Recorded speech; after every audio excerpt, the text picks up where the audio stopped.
দেখুন, আলু কুচি, পেঁয়াজ, রসুন, ঝাল এগুলা আমি কুচিয়ে রেখেছি। এখন আমি আলু ভাজি করব এবং আপনাদেরকে সুন্দরভাবে দেখাবো। দেখুন, আমি কড়াইয়ে তেল দিয়ে নিয়েছি।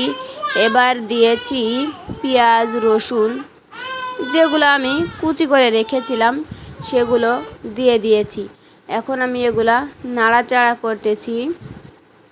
নাড়াচাড়া করতে করতে দেখুন এগুলা একটু ভাজা ভাজা হয়ে গিয়েছে।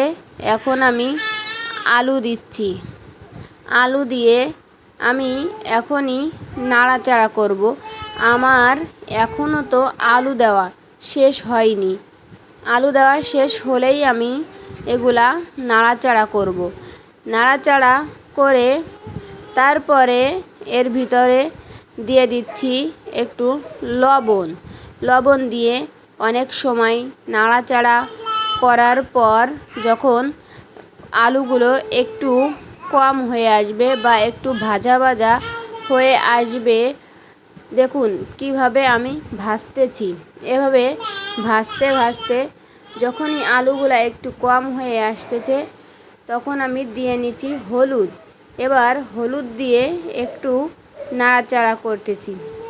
নাড়াচাড়া করতে করতে যখন আরও একটু ভাজা ভাজা হয়ে যাবে তখন দিয়ে নিব একটু মশলা বাটা। আমি এখনও দিই নাই। দেখুন আমার একটু তেল কম হয়েছিল, এই জন্য আমি একটু তেল দিয়ে নিয়েছি। এবার মশলাটাও দিয়ে দিয়েছি, দিয়ে একটু নাড়াচাড়া করে নিচ্ছি। নাড়াচাড়া করে এবার মশলাগুলো মিশিয়ে দিচ্ছি আলুর সাথে। এবার দেখুন আমার আলুগুলা প্রায় হয়ে আসছে। আমি এখনই আলুগুলা নামিয়ে নিব। দেখুন আমার আলুটা কেমন হয়েছে। আমার আলু ভাজা হয়ে গেছে। এখন আমি আলুটা নামিয়ে নিয়েছি।